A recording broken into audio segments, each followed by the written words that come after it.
أو أبا جانتوين كالغو تي رفلا ولا كدوكو ولوتم بدوكا فرولا وببارات يكا فروكونو me atigi fa donala abe sankelebo akan na folo jakabala ube jakatala fato kan na folo jakabala ali atime demisen fitini kan na folo jakabala na folo kibariya be woriju munun bolo wakilu min bolo nabe na folo maraw kofe wode be jakabo unola fa donna min na ka wakilu min be ale kofe min be akan na folo kibariya la ni sanyele mana na kan na folo be jakabo kan na folo la kadi fantamu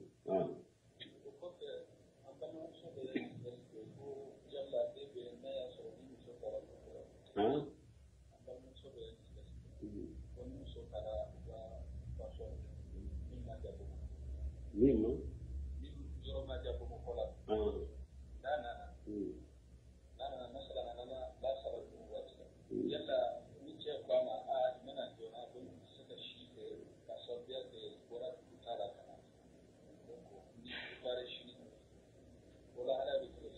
bon kombal mo muso do ko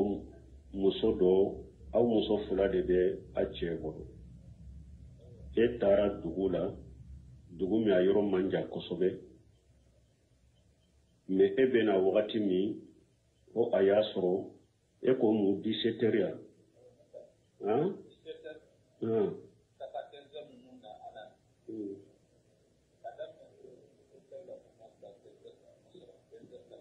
bon la kulli hali ewa ni muso tara tamala ndella kafoya na ya suru muso intara ayere de katamala ayere de kamakola muso ni tamara itara yere de kachila cheye jendi maitara ika ewa siso imbina eka dombina ni tari yere de kamakola eka dombina bon ni na ye che surabe yoro mi mituru bola abode katuru tene o kofe ni katuru shera abeta shife mena ya so cheye echi tara chede kamakola ekamakotere etara chede kamakola chede kachila donc ni na ikadom mabi wala bo chebi kadon saraye hari ne e ya so abe yoromi na yo katuru dafa eye domi shi yamfe ikaduru bala nima yafa aba saraye donc ambe mi ndon ni ko na weninde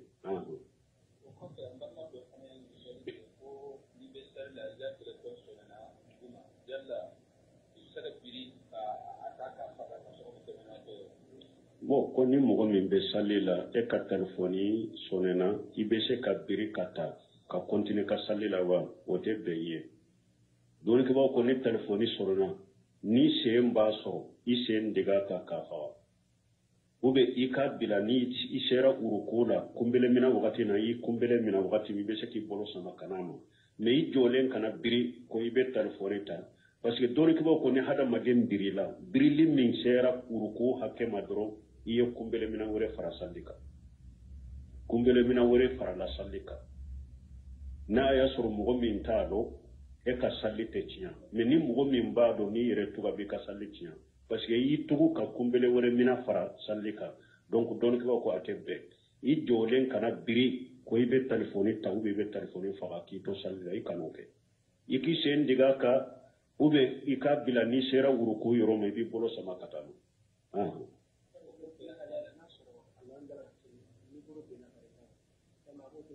Buhari nyali mamide be salli ni mikoro binna kana birikata foro mogo tumbe salli mikoro teo akana bi ko abe biri ko abe mikorota ni ta chogo wore bala minte birili aboke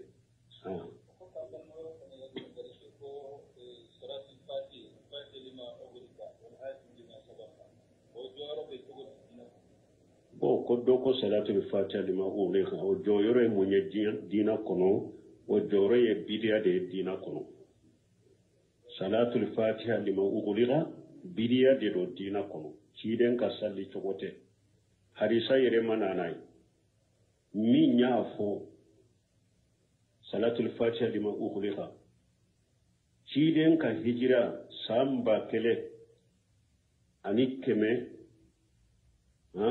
anikeme ani biduru bote cijani wolola odela samba kele ani keme ani bidu ube akachano yero ha wala ale bangera odela samba kele ani keme ni bidu ale bangera odela bo komi nye salatul fatiha lima ughliqa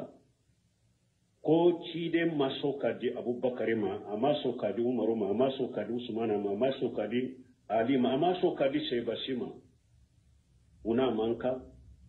cide nya Allah sagode fo ale na cide mbora ka kaburu kono kana di ale ma yayi hajata Allah manama ko nyeni nye fana shi nogote koy ko cide mbora ka kaburu kono kana di ale ma nonu nya qurafatu min galonde e puis be fasamanta munu fo anofe ni mugo yo fasamanta usiri bisukuna kadawla ibe kafiriya yere ka fo akausa qur'ana sinya woroye ube akausa asinya kele kausa sinya bi woroye ni o khay o akida koni o bisukuna sirikse kera mugo kono idaro la ibe kafiriya yere ala fasamanta ba kadamfun ka chogo mede ala ka kuma be sanko chogo de la hari salatul fatiha ni ciden ka kuma te pese nyona janko ala ka kuma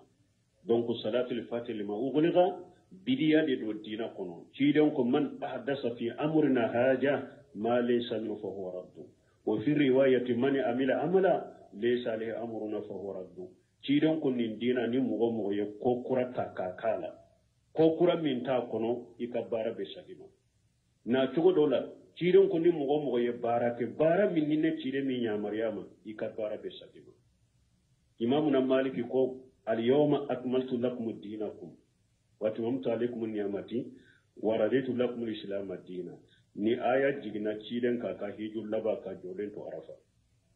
imamuna maliki ko man lam yakunu yawma dinan falan yakuna al-yawma ad-dina maliki ko ni aya jigido ako fenwo fentunte dina kono ako biyo te siga te dina o ale yere ko amadi abubakar ma amadi umaru ma ciden fatulen kofe ewa a hijira kofere ba kele ani kemen biduru kofere ni nana di alema maliki ka kuma nyere o be siga do dina la togodi maliki ko ni aya jigido fenwo fentunte dina la fukata jawlo te siga te dina ewa salatul fatiha lima ughliqa bidiya de do mo kana salli ciden kanaye ni sallira ciden kanaye foite sabiye ni dubute baraji denkelentiye ciden de ko wayyakum o muhaddasatul umur fa inna kull muhaddasatu bid'an wa kull bid'atu dalalan wa kull dalalatu finnar ciden ko bawma ya yire korosi ko kuro madina kono ko kura be bidia be fili be tasuma be kono donc salatul fatih lima ukhliqa bidiya do mo kana salli ciden kanaye ni sallira ciden kanaye junubu de be sabe baraji denkelentiye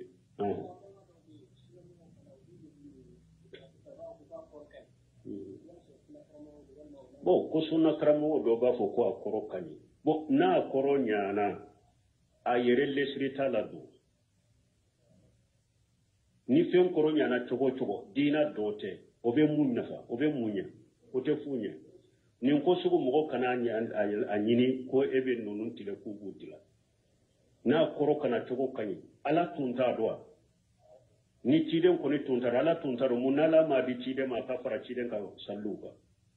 sebo ye ciden yin kambe salli ka chogo ko qulu allahumma salli ala muhammad wa ala ali muhammad kama sallaita ala ibrahim wa ala ali ibrahim innaka hamidum majid allahumma barik ala muhammad wa ala ali muhammad kama barakta ala ibrahim wa ala ali ibrahim innaka hamidum majid salli chogo min kaw salli ciden ka salli chogo be o eninde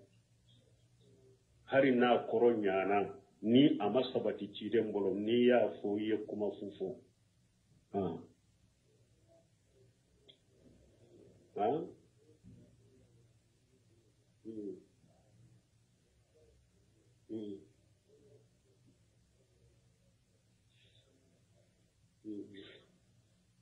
bo konko harira film minya harira sinayi o ma haramu ya ko forokiya ko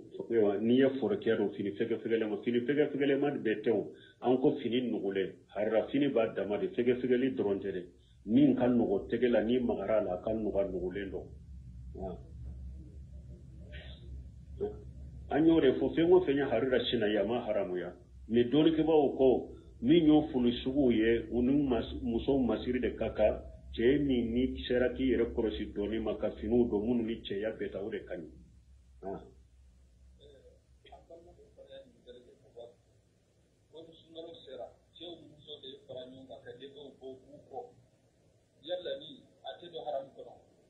bon kwambal ma muso do ye ñininkali ke ka bo abidjan ko ni sungalo sera cew ni muso be faranye ko kadde bo ko o be bewa togo si silamiya sariya ma jena ye cene muso ka ñagamu ñogono har bato yoro la ciide maso cene muso ka ñagamu ñogono anko ciiden ko aka misiri kono ako muso ka safar labande kani ka teme ka safa folo ka munna u ka safar labande cew ka ja salliba kene ni sallincini kene ni muso bora ciiden be muso buru damade cew kofe ni ciide nya kutuba kala cew yere kutuba laba ani bilali beta muso fana fe kata kutuba do kalolo fana be minne salli kene unka misiru la ciiden maso muso ni cew ka nyami hari dondolande la ka foya hadisa mbi abi dawuda kono ciiden bora dondola misiri kono nyaabe muso ni cew la nyagami nyona nyugo na sirala ako muso ako istaqirina ako ya mabut wa sirama ma laysa lakunna an yahuna tariqa aw musawati dagawiye akasira akatama sira chamanjela abu dauda be bonda de konni naire konni nye bonda ye ate daga muso katama sira chamanjela ni tara abu dauda tay be bonda isoy ciden be hadisa ina ta ko muso aya mabo ayta kerefe ate biawiya kasira akatama sira chamanjela konni kele ko muso be tara meru kogo kerefe katama ni kogo kerefe la fu ka finu be dilo kogo la yesira chamanjela donc ate be jogo si bato yoro do wa sugu do anyode fo kala yoro do wa wajulu yoro do wa ate daga muso ni cew ka nyami nyon na jogo si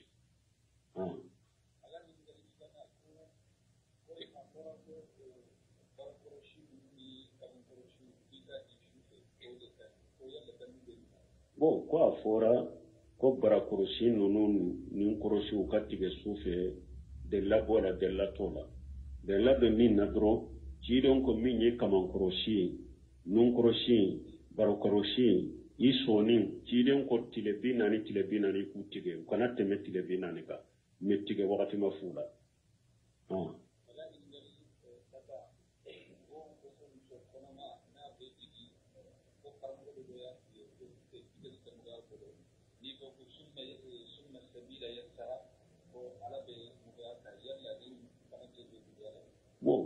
ko muso konoma na be jigi summa sebila ya saraw na yo kala jigri be noya ne ma de la sabati le nyenna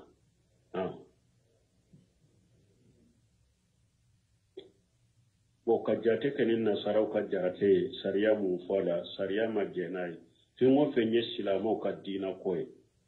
fingo fenyan ka batode ananka dina ko ananka ewa juru munum banni nyogonji muso yidaw ani anka jakabo silama sistani ika jate dilo nasaraw ka jate la aharamu yale do jate ta ala ka kalo jate de la anka jakaw bo wati anku jate ta ala ka kalo de la muso ka idda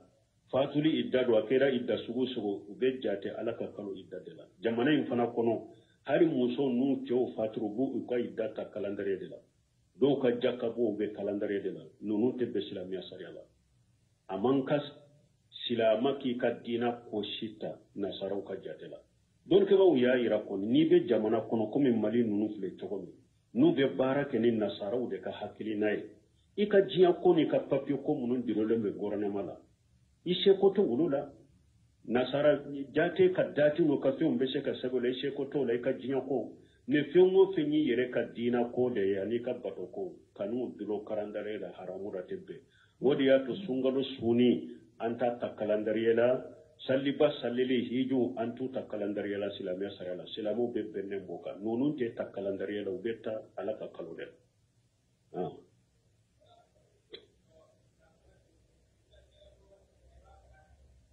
anyo fo ya hari suru ango so munun be jo tere munun be sa nyere ka so de nyine ube nyere de be ninjo mbe yele ma kunu be mbabila location ube sani makuka sama jakate nununa jaka be so munu ni dugukolo munu ma minu nyu ke marasandishiye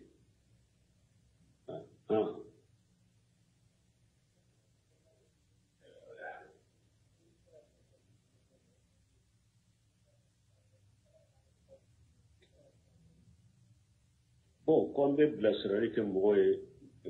mogo do be ambe blasirari juman ke mogoye mun de se ka yere mina ka bo ala so sowla blasirari fro atigi kasira alanya min de se ki yere mina ka bo ala so sowla isira alanya de ka fo ebe ala so so mina ala be se ki mina tian abe se ki mina lara ikasira ni boy ka do fana ko ala ka korosili bi ka yorobe inna Allah kana alaykum rahiba inna Allah labir mirsad ala yakursil bagade kata awma ala be hada madembe tara yoro yoro ite ala da ado ala ka kursil bika ikodo israelanye ikado ala ka kursil bika ay ka tubi sabana ay ka tubi ibe ala soso minna tubi ka bola nanina fardaw saya ala bato chaya farda sallu na fila sallu nunun bi hada maden de ki bokutala ma taharraba ilayya abdu bi shay ahabba ilayya mimma aftaratuhu alayhi ana kunne ka jomi yere gerenne la ni foyi min kadinye kateme ka fardauka ma jala abdu yataharrabu ilayya bin nawafil hatta uhibbahu fa idha hababtahu kunta sam'u allati yasma'u bi wa basaru allati yubsaru bi wa yadu allati yabsatu bi wa rijlu allati يمسك بي وإذا سألني لا أوتينه وإن سجأني لا أوزئنه كتاهدي صلبا دون نكرا على بطل نيماي حديث القدسي كنو دون تا يرغرني على لني فوي من كدي كتمن كفردوكا اكو فردو فنا كوفين دون تولي نيبي يرغرني على لني نافلا ويفون على بيكن nini ala yikanu mbeki nye ibende lajeli kini nye minye mbeki tiloye ibe meni kini tilo minye mbeki boloye ibe minali kini bolo minye mbeki senye ibe minali kini sen minye niye ne ala delimbi so niye tanga nyini mbi tanga nini doye nye so amaba ala ka kinye kure munye nye indebe koroshi ate haramulaje abi tilo koroshi ute haramulame abi bolo koroshi ute haramumina abi sen koroshi ute tama kata haramu donc atigi ambe konanja min kaye bila sirali min kaye akan nafila sunni nafila sadu chayara ni joye nunu cha ala be kan abi bo ko dugo chamana ani fana ayere ka dusukun kala shalai ka ka bato be kala shalai yusufu tumami muso ya wele o dersu be dawla wante min ala oddo muso ya wele ministry ka muso ya wele so joli ka do kono ka daw be so musoyin cekani musoyin masiri lendo yusufu cekani ka yusufu wele kata yerema ala ya tangala ye mufo kajalika linesrifa anhu su'a wal fahsa'a innahu kana min ibadina al-mukhlasina ala ko togo kelende do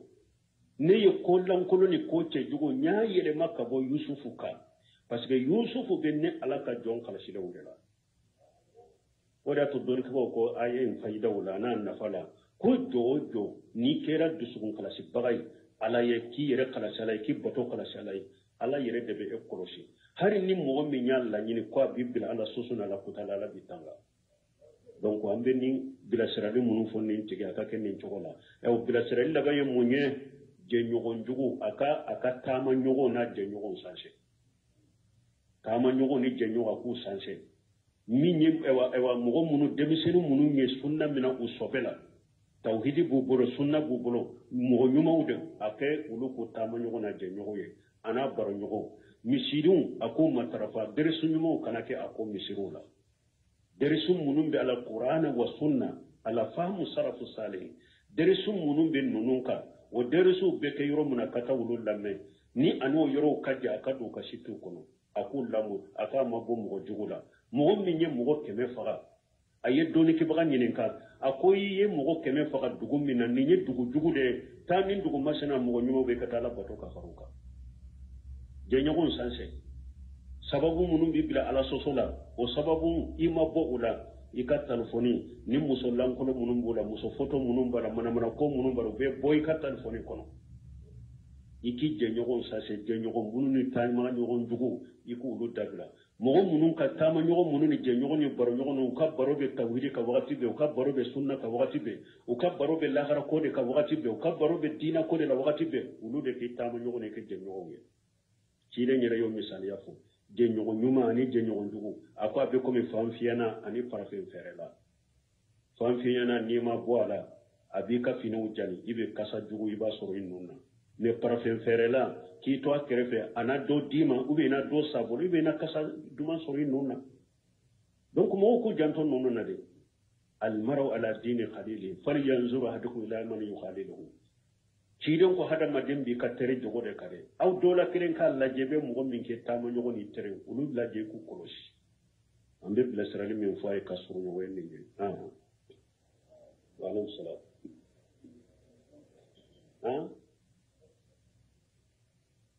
ikan korota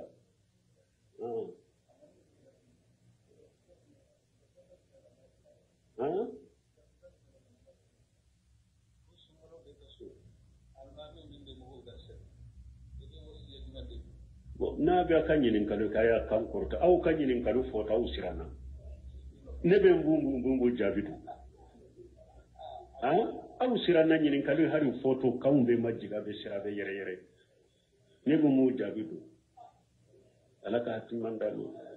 ambe min fo almanu ye sungalo na to fule almanu kasira alanye sungalo ye tereti kalode mogo nyumo nya alaya sere bawo nyogonda kene de do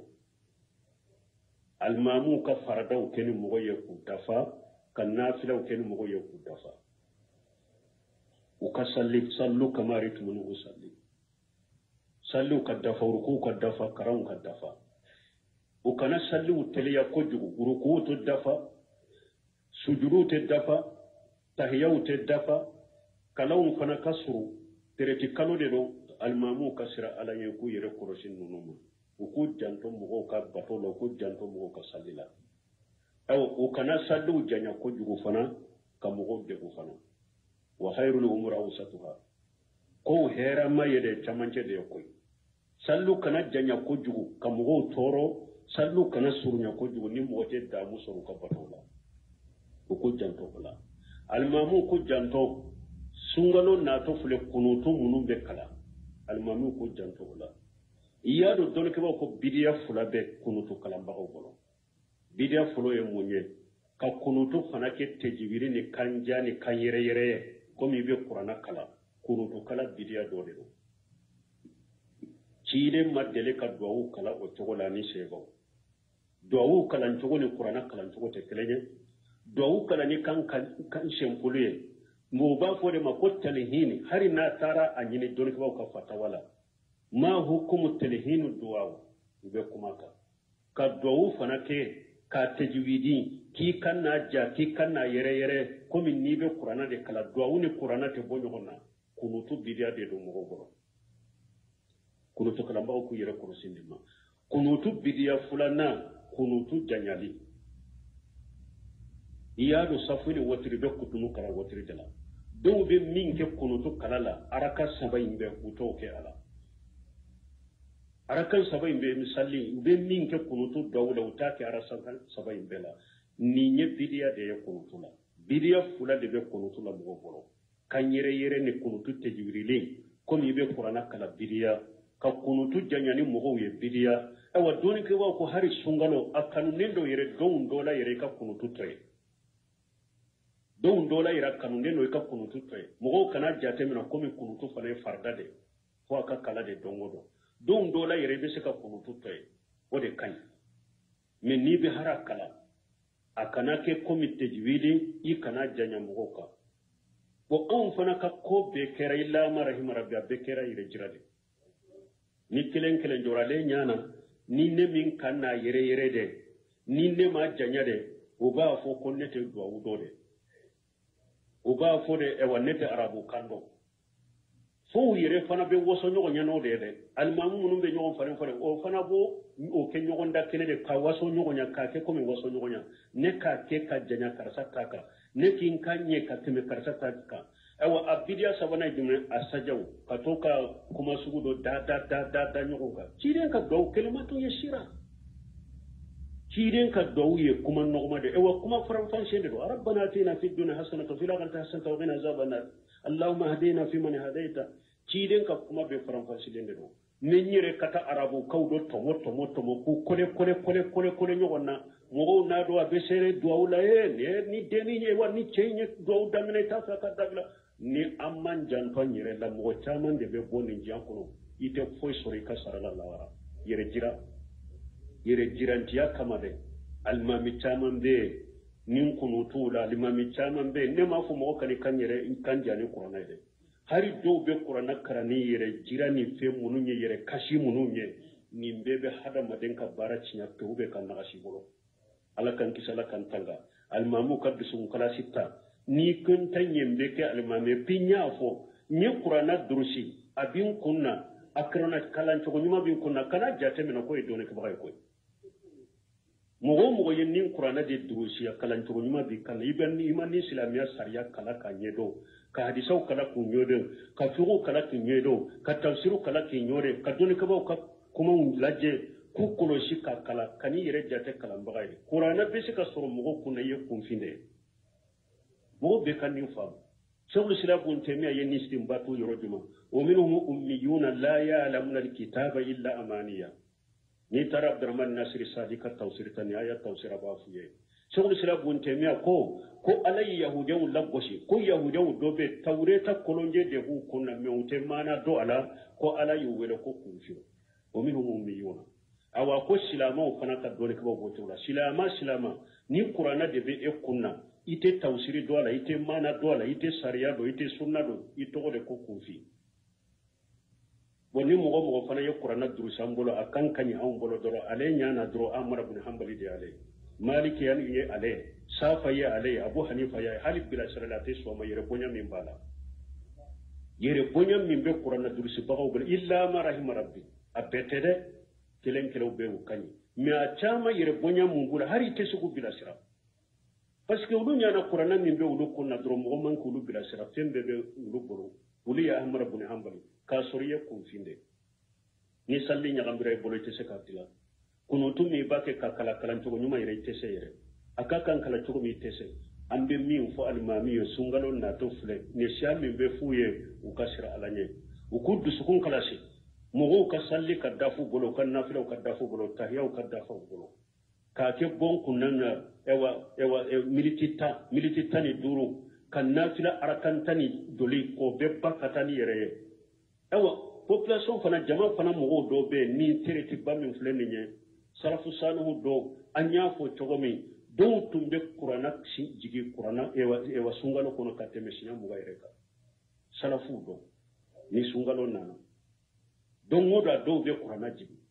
do be ajibi sogoma wajibi ulafe imamu na safa ya ta sege sungalo la tumbe safa tumbe bara be bila ka nyese qur'ana kala de la sungalo la aba jigi sinya hakeme na tin kuna kacha ha ndella ko fo sinya bi woro ko imamu na safa sinya bi woro sungalo kele abe qur'ana jigi sinya bi woro awun ta sinya kele wo yero be kolo kele nyogonare ambu kolede ko bunu simu ya fo togomi qur'ana be kole nyogonare ube min kala nafila la ube tugu ko sufala la ku kole ni min kala nan nafila la talaba ambe o kole ala katana ni tereti bay mo do tumbe ajige sinya bi woro kalo kelen kono aw min nunu fana bista jo ambe beta jo kene kelen de gariyama imbe la kale chogodi donc ala ka hakiman dama bisukun kala shi ka soro sallu ka ke kanyani mo ye anya fo chogomi kunutu ka bidiya saba min fulani nya almami ku yere kulo soma